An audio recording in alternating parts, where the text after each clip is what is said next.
Hello guys, welcome back to my channel. আর তোমরা দেখতে পাচ্ছ যে আমি তোমাদের সঙ্গে প্রত্যেকটা অনুষ্ঠান স্টেপ বাই স্টেপ শেয়ার করছি। আর দেখতে পাচ্ছ এখানে তোজসুন আর আমি এখন যাচ্ছি ওর জেঠিমার বাড়ি। তো তোমরা দেখতে থাকো ব্লগটা, আশা করছি খুব ভালো লাগবে।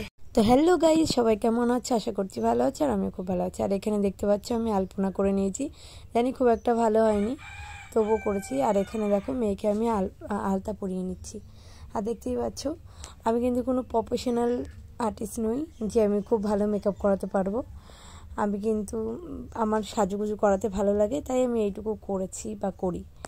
তো যাই হোক, দেখো আমাদের মধ্যে নিয়ম কিন্তু তোমার মেয়েকে ঘরে বাইরে মানে যার যেখানে ইচ্ছে সেখানে আশীর্বাদ করতে পারে, কিন্তু আমাদের শ্বশুরবাড়ির এখানে নিয়ম হচ্ছে বাইরে মেয়েকে আশীর্বাদ করে ওখান থেকে মানে ঘর থেকে একেবারে বের করে বাইরে আশীর্বাদ করে ওখানে থেকে আর মেয়েকে ঘরে ঢোকানো যাবে না। দেন এর জন্যই উঠানে আলপনাটা তোমার দিয়েছি, ওখানে আশীর্বাদ হবে। আর এখানে দেখতে পাচ্ছ মেয়েকে বিদায়ের তোড়জোড় শুরু হয়ে গেছে। এখানে হচ্ছে মেয়ের মা বসে রয়েছে, মানে আমার যা, আর এটা হচ্ছে আমাদের মেয়ে, মানে আমার ভাসুরের মেয়ে। তো ও হচ্ছে ওর মায়ের কোলে বসে গেছে। আর এখন কিন্তু কনকাঞ্জলি দেবে, মানে তোমার মা বাবার ঋণ, যেটাকে বলে মা বাবার ঋণ আর কি শোধ করা। তো আমি এটা কিন্তু তোমার আগেও দেখেছি অনেক, কিন্তু তোমার এটা আমার কাছে ইউনিক মনে হলো। তোমরা সবাই কমেন্ট করে বলো যে কার কার বাড়িতে কি আলাদা রকমের তোমার কনকাঞ্জলি দেয়। তো দেখতেই পাচ্ছ এখানে কিন্তু মেয়ে কনকাঞ্জলি দিয়ে দিয়েছে। আর হচ্ছে এখন মেয়েকে নিয়ে যাবে বাইরে বের করে। তো হচ্ছে তার জন্য ছেলের বাড়ির যে কোনো একজনকে লাগবে। তো মানে এই মুহূর্তটা এতটাই খারাপ লাগে যে মানে কি বলবো তোমাদের। প্রত্যেকটা মেয়েকে একটা না একটা টাইমে তোমার পরের বাড়ি যেতে হয়। তো দেখতেই পাচ্ছ ওকে ইতিমধ্যে বাইরে নিয়ে চলে এসছে, আর এখানটায় হবে এখন ওর আশীর্বাদ। আর হচ্ছে ওকে আশীর্বাদ করবে মানে আমাদের মেয়ের মামা শ্বশুর। তো একে একে স্টেপ বাই স্টেপ সবাই আশীর্বাদ করে নেবে। তারপরে তোমার মেয়েকে নিয়ে চলে যাবে আমাদের বাড়িটা ফাঁকা করে। আর পিছনে দেখতে পাচ্ছ আমরা 3Aও দাঁড়িয়ে রয়েছি। এবার আমাকে বসতে বলছে, মানে আমি বুঝতে পারছিলাম না, আমি ভাবছিলাম যে ওখানে হয়তো কোনো নিয়ম করতে হবে সেই কারণে বসতে বলেছে, কিন্তু এমনিতেই পরে বুঝলাম যে মানে ওখানটায় এমনিই বসতে বলেছে। মানে মেয়ের যেহেতু এই স্টেপটা হয়তো আমরা সবাই পার করে এসেছি, কম বেশি সবাই জানি যে একটু ভয় ভয়, একটু ঘাবড়ানো, একটু লজ্জা মানে সবারই লাগে। তো যাই হোক, এখানে দেখতে পাচ্ছ ওর মামা শ্বশুর কিন্তু আশীর্বাদ করে নিচ্ছে। আর এখানটায় যে আমি আলপনাটা করেছিলাম ওটা কিন্তু ধুয়ে মুছে সব চলে গেছে, এত প্রচণ্ড সারাদিন বৃষ্টি হচ্ছে যে মানে কি বলবো। তো দেখো এখানটায় মামা শ্বশুর আশীর্বাদ করে নিচ্ছে। তো দেখো এখন আমাদের মেয়েকে নিয়ে চলে যাবে। আর ওর কিন্তু বাড়ি থেকে বিয়েটা হচ্ছে না, মানে বাড়ি থেকেই সব নিয়ম পালন করা হচ্ছে, কিন্তু অন্য জায়গায় হচ্ছে, কারণ বৃষ্টি কাদার মধ্যে বাড়িতে কিছুতেই সম্ভব না এইভাবে তোমার বিয়ে আর কি তোমার বাড়িতে বসে দেওয়া। তো হচ্ছে যাই হোক, অন্য জায়গায় বিয়ে হবে।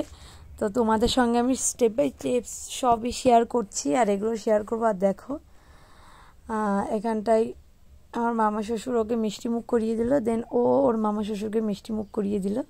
আর মামা শ্বশুর তো খুব হ্যাপি, খুব মজার একটা মানুষ, মানে খুবই ইয়ার্কি আড্ডা মারছে। তো যাই হোক, এখন হচ্ছে গিয়ে ওর হাতে গিফট তুলে দেওয়ার পালা।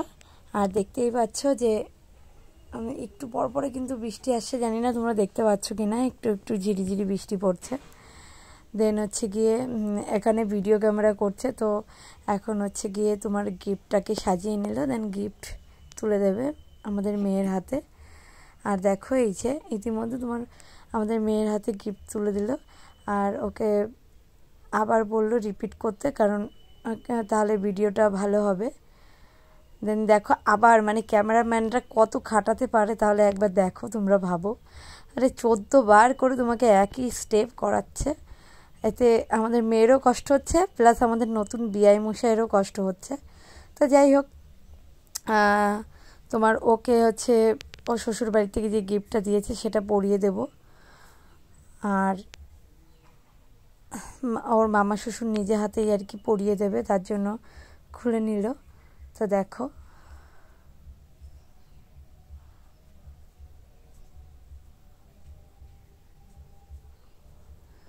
তো দেখতেই পাচ্ছ ওর মামা শ্বশুর নিজে হাতে পরিয়ে দিল।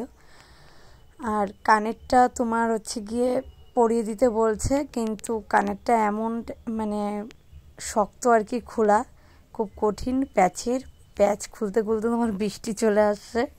তো দেন তোমাকে আর পরে আর কানেরটা পরানো হয়নি, কানেরটা রেখে দেওয়া হয়েছে, কেন প্যাচের অনেকক্ষণ টাইম লাগবে, এটা পরে ধীরে সুস্থে পরে নেবে, মানে আস্তে ধীরে পরে নেবে। তো যাই হোক, সব কথার মাঝখানে একটা কথাই, যে বিয়ে যখন বিয়ে স্টার্ট হয় তখনই ভালো লাগে, কারণ শেষ টাইমে যখন মেয়ে বিদায় করতে হয় বা মেয়ে চলে যাওয়ার তোড়জোড় শুরু হয়ে যায়, তখন কিন্তু মনটা খুবই খারাপ হয়ে যায় আর খুবই খারাপ লাগে। তো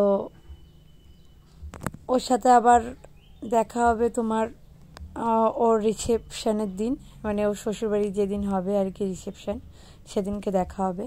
তো সেদিনকে তোমাদের আবার দেখিয়ে দেবো ভালো করে, কারণ তো যে ছোটো, অত দূর যাওয়া হবে না ওর বিয়েতে, তার জন্য এইটুকু বাড়িতে যেটুকু রিচুয়াল হলো সেইটুকুই তোমাদের সঙ্গে তুলে ধরলাম। আর এখন হচ্ছে ওকে আরও মানে 2 জন আশীর্বাদ করে নেবে, কারণ 3 জন নাকি আশীর্বাদ করতে হয়। তো সেই কারণেই তোমার এখন আশীর্বাদ প্রায় শেষের দিকেই। এই মুহূর্তে তোমার কিন্তু বৃষ্টি ঝিরিঝিরি করে পড়ছে, ক্যামেরাম্যানের মাথায় ছাতি, আমাদের মাথায় কিন্তু কিচ্ছুই নেই, পুরো ফাঁকা জায়গায়। তোমাদের তো বললামই অন্য জায়গা বিয়ের হবে বলে, এর জন্য বাড়িতে কোনো কিছুই করা হয়নি। তো দেখো, তো যদি ভিডিওটা ভালো লেগে থাকে সবাই লাইক কমেন্ট শেয়ার করে দিও, আর আমাদের মেয়েকে খুব খুব খুব করে আশীর্বাদ করো, যাতে ওর ম্যারিড লাইফে খুব হ্যাপি থাকে, ভালো থাকে আর সবাইকে ভালো রাখে। তো আজকের জন্য ভিডিওটা এই পর্যন্তই, টাটা বাই বাই, সবাই ভালো